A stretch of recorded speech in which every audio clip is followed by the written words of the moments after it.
Right, I hope everybody's as pleased as I am to eventually see Sophie and Karl get married. It's been a hard journey, but absolutely brilliant that they've managed to get married. After last year's disappointment, I think the way these have dealt with it has been absolutely amazing. They've been absolutely brilliant, and they've been a credit to that family, the two of them. Absolute diamonds. Sophie, for you, absolutely beautiful. You've looked brilliant today, stunning. I'll tell you what, I've been so proud to walk you down the aisle. It's been brilliant. But I'll tell you what, I love going to Nags with you for a pint.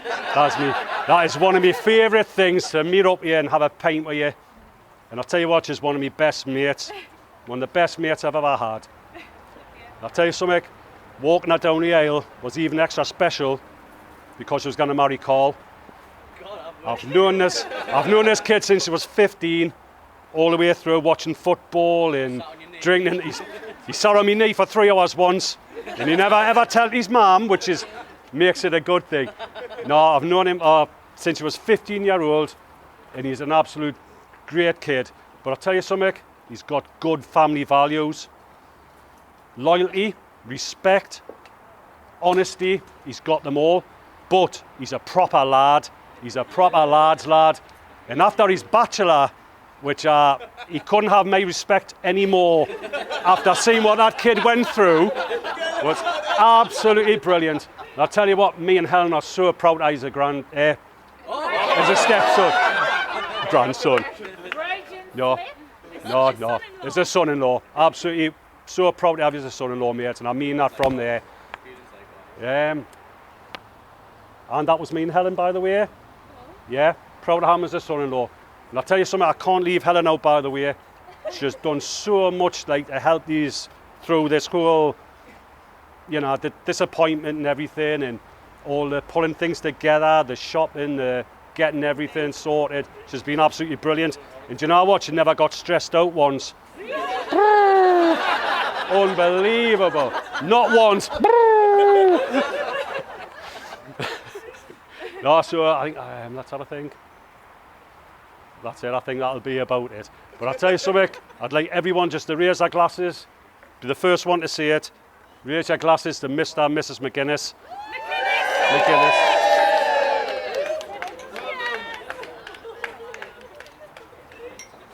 Cheers, everyone. Thank you.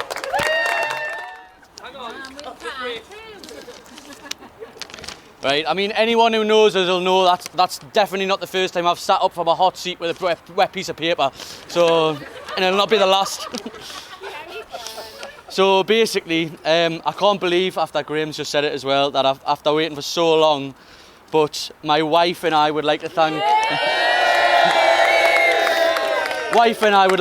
Graham for the speech. And I think everyone who knows Graham, and especially after what I heard over the last few weeks, I know for a fact he's told Helen that before he said it, because it would have had to been checked and rechecked and everything, just to make sure I didn't offend everyone.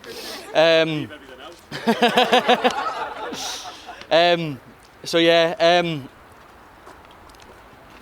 we'd also like to thank him for all of the amazing work with the decoration as well. I mean, literally everywhere you look, Graham's had a hand in it. He's an absolute whiz. Better than I could do with anything, because as everyone knows, I'm just useless with all that type of crap. So, I'd personally, from the bottom of my heart, I'd like to thank Graham and Helen and the rest of Sophie's family for embracing us just like one of their own. It's been absolutely amazing. I'm kind of well up already. And I'll also like to thank my mum and dad for welcoming Sophie into both of their families as well. I obviously wouldn't be here without them both, but, well, however, obviously, however, I mean, I nearly wasn't here. I'll tell you a couple of stories of family holidays when I was younger. So, when I was in Florida in Busch Gardens, they just decided to leave us for hours when I was in a pram, just because I wasn't important as Andrew. So, yeah, they just decided to leave us for hours until my mum went, where's Karl? And me, hey! And then my dad went, I don't believe I've left him in the pram in Busch Gardens. But you'd like to think that was the only version of the truth, but as my mum so kindly reminded us the other day, it also happened when we went to Menorca as well. I got left in a fish and chip shop in a pram for 3 hours as well. They'd actually made it back to the hotel by this point before they said, "Where's Karl?" So yeah, as you can imagine, family holidays went absolutely brilliantly for me when I was younger. Another personal thank you, I'd like to thank Leonie and all of the bridesmaids, because they've kept Sophie sane throughout this full thing, and I don't think I could have managed it single-handedly. So yeah, honestly, you've been brilliant. We'd also like to make a special mention to our nearest and dearest, who aren't here today. But I love you so much. And now I want to be wife. Oh, thank you. Well done. And now I want to be wife, who's standing like nicely, just on cue, standing with us now.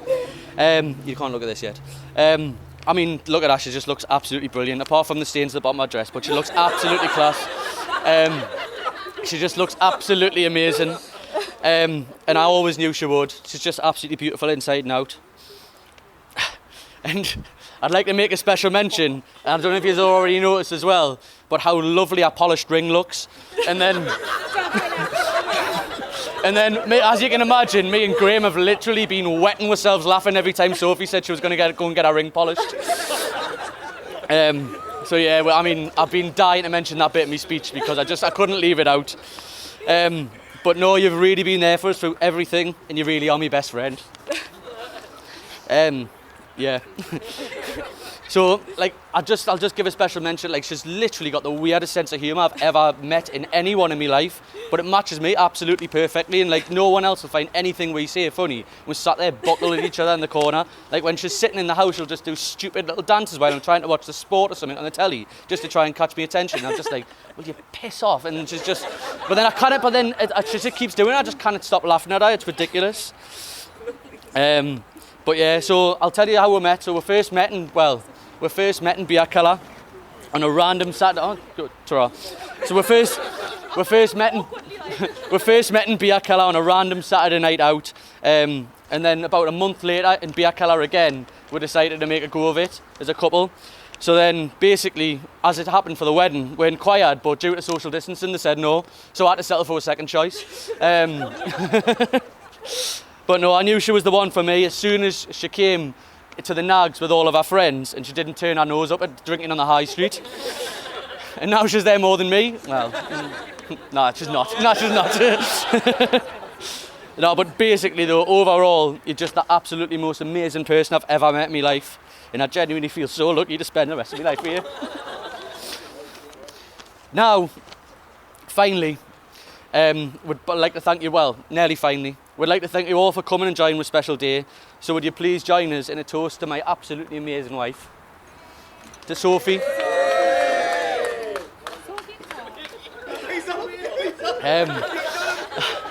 Right, last but not least, on to the man who made all of this worth it, because without him, the suits would have been so expensive, he got so much discount. So like basically we've got to pay for everything because he just took so much off the suits. So I'm hoping he can really make us all laugh in his speech. But as probably most of you in this room know, I've spent 25 years listening to his crack, and it's absolutely appalling. So just in case, as a contingency, before I got here, you can't see it, but I put applause and laughter cards around here just so when he speaks. So can you all just kind of make him welcome and just laugh at his jokes? But no, in all seriousness, it's an absolute honour to have him as my best man. And I'd like to thank him for everything he's done throughout my life, because I wouldn't be the person I am without him. Thank you very much.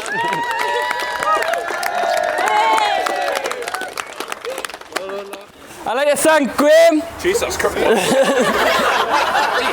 and Karl for them words and for being my warm-up act. I'm slurring my words already, I've only had a couple of drinks, God. For those of you who don't know me, I'm Andrew, Karl's brother, and it's about time that he's admitting that I'm the better man. Also, if you just ask Helen, she'll tell you that I'm the better brother as well.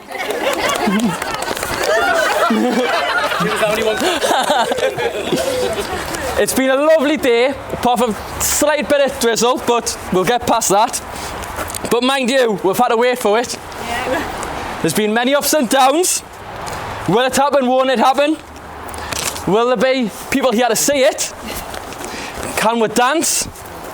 But with that, just for this day alone, I'd like to raise my first toast after these turbulent times to the man who got England to the Euro final, Mr. Gareth Southgate!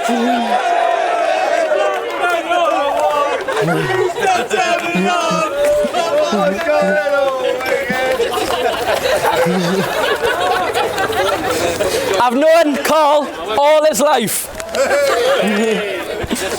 Well done to the best one. We've got quite a bit in common. We both share the same mum and dad. That's about it. Could say we're pretty opposite. Karl was the naughty one, always looking for trouble, and I was the angel child. Shut up. Sorry, ma'am, sorry. But I could tell you a lot about Karl for knowing him for so long. Even from when my mum broke her arm falling off her bike, resulting in her finding out she was pregnant. So I suppose you could say Karl was a bit of an accident. See what he did then? When he was little, he used to whinge and whinge and whinge. Unfortunately, he's kept that up to his 20s. I did try once to stop him crying when he was a baby, but I couldn't be bothered to find his dummy, so I just put my hand over his mouth. I thought it was a good idea until my mum came into the room and threw us across the room because Karl was blue. So he did have a lack of oxygen to the brain, but that explains a lot really, doesn't it? In later years, I'll be honest, me and Karl had a little bit of a scrap now and again, as brothers do. And Dad always used to warn us, mind, you'll get bigger and then you'll know about it.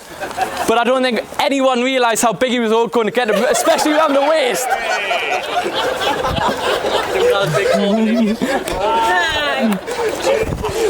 It's just a shame though, because if you would ask Karl, he'd only say he was that size because he could have made it a professional footballer. Unless it's only down to his favourite talking point. What is it? There we go. But I think Graham knew from after he had his knee operation, from that day on, I'm stuck with this lad. Because Karl had his recovery at Graham and Helen's house. So whenever Karl needed a crap, Graham used to have to carry him upstairs. And anyone who knows Karl's bowel movements, Graham, you're the Gateshead's Mother Teresa. So let me shake you by the hand.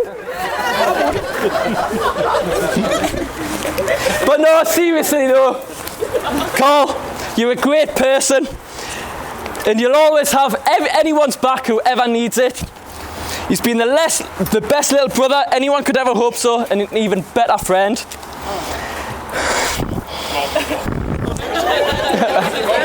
I'm not. No. Come on, Andrew. Are you sure? I'm over the moon to be welcoming Sophie into the McInnes family. She's looking stunning today, and when you've got personality like hers, it really goes to show the opposites attract. Wow. When I started to get to know Sophie, I think Lauren will agree with us that she was too good for Karl. And the more we got to know her, our suspicions were correct. She definitely is too good for him. So with that, I'd like to raise a toast to the newest member of the McInnes family, to Sophie. And when I mention Sophie, the rain comes out, so that's an omen. Sophie and Karl are lucky to have each other as partners in life. So I'll end with a bit of advice on my own marriage. Sorry, Lauren. If you're arguing, she's right. If you're both struggling to decide on something, she's right. And if she says I'm the better brother, she's right. So with that, I'll leave you to raise your glasses to Mr. and Mrs. Karl McInnes.